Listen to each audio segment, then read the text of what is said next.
میرے دوستو 2023 گزرنے والا ہے اور 2024 آنے والا ہے۔ ہر سال دسمبر کا مہینہ ہمیں زندگی کا ایک برس کم ہونے کی خبر دیتا اور رخصت ہو جاتا ہے۔ ہم اپنی آنکھوں میں بہتری، روشنی، کامیابی اور فروغ کے خواب سجائے اگلے سال کو خوش آمدید کہتے اور سوچتے ہیں کہ شاید یہی وہ سال ہے جب حالات ٹھیک ہو جائیں گے اور امیدیں حقیقت کا روپ دھار لیں گی۔ یہ سوچنے کی یقیناً ضرورت ہے کہ آنے والے نئے سال میں ہم کیا کریں گے، لیکن اس کے ساتھ ساتھ یہ اندازہ لگانے کی بھی ضرورت ہے کہ ہم نے گزرنے والے سال میں کیا کھویا اور کیا پایا۔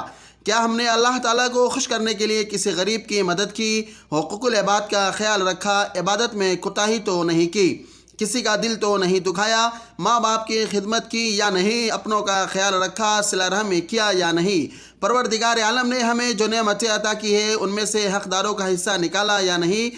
میرے دوستو، اللہ تعالیٰ نے ہمیں اس دنیا میں جس امتحان کے لیے بھیجا ہے، نئے سال کے شروع ہونے کا مطلب ہے کہ اس وقت میں مزید کچھ کمی واقع ہو گئی ہے۔ سال کے آغاز میں ہم نے خود سے جو پیمان باندھے ہوتے ہیں اور یہ پروگرام بنائے ہوتے ہیں کہ یہ کروں گا وہ کروں گا، سال کے اختتام پر جب یہ دیکھتے ہیں کہ وہ کچھ نہیں ہوا جس کا سوچا تھا تو خاصی ناخوشگواری محسوس ہوتی ہے۔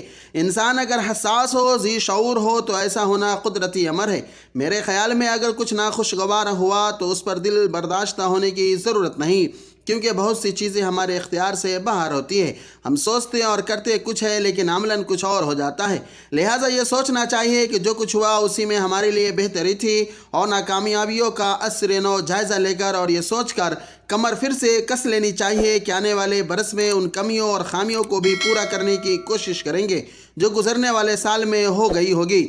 گزرے 365 دنوں کا تنقیدی جائزہ لینا چاہیے کہ کن جگہوں پر ہم سے کوئی غلطی سرزد ہوئی اور کہاں ہم نے کوئی غفلت برتی۔ اگر ہم گزرے سال کی کارگزاری کو سامنے رکھتے ہوئے اپنی آئندہ کی حکمت عملی بنائیں گے تو یہ یقیناً ہمارے لیے مفید ثابت ہوگا۔ کتنا اچھا ہو کہ ہم نئے سال کا آغاز شور شرابے اور فائرنگ کے بجائے سنجیدہ غور و فکر سے کریں۔ اس سال کے آخری دن یہ سوچے کہ چند ساعتوں میں جو سال ختم ہونے والا ہے اس میں ہم نے کون سا اچھا اور اپنی اور دوسروں کی بھلائی والا کام کیا، اور ہمارے کس کام سے ہمارا یا دوسروں کا نقصان ہوا۔ وہ کون سے لمحے تھے جو ہم نے نسل انسانی کی بہتری کے بارے میں سوچتے ہوئے گزارے۔ کتنا کچھ سیکھا اور کیا کچھ گنوا دیا۔ ہم مسلمان ہیں اور ہمارا سب سے بڑا تعلق اپنے رب سے ہے۔ یہ ہم سوچے کہ اللہ کے احکامات کس قدر پورے کر پائے، ہم اس کے قریب آئے یا اس سے مزید دور ہوتے چلے گئے۔ کیوں نہ ہم نئے سال کا آغاز اس سوچ کے ساتھ کریں کہ اگلے سال اس تعلق کو کیسے بہتر بنایا جا سکتا ہے۔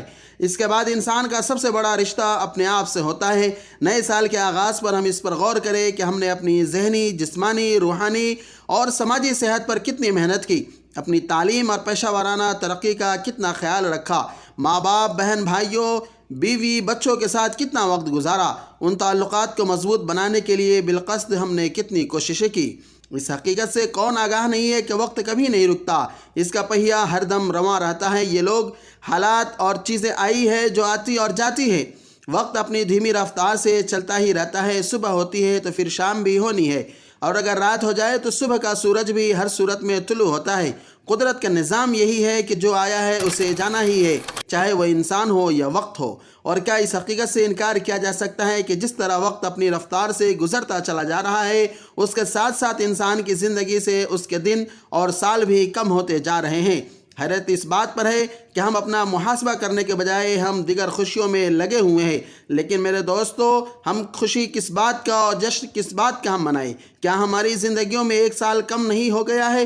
آئیے آج ہم عزم کریں کہ ہم اپنی ہر طرح کی ذمہ داریاں مکمل ایمانداری سے پوری کریں گے، اچھا مسلمان اور اچھا شہری بننے کی کوشش کریں گے، اپنی ذات سے، باتوں میں یا عمل کے ذریعے کسی کو نقصان نہیں پہنچائیں گے، اپنی اور اپنے ملک کی حالت بدلنے کی کوشش کریں گے، اور اس حوالے سے کوئی دقیقہ ہم نہیں چھوڑیں گے۔ پروردگار عالم سے دعا ہے کہ آنے والا سال پورے نو انسانیت کے لیے امن، سلامتی، بھائی چارے اور باہمی ہم آہنگی کا پیغام لائے، اور نیا سال ہر طرح کی بیماریوں اور مسائل سے اور پوری دنیا کے اوپر خوشحالی کا سبب بنے۔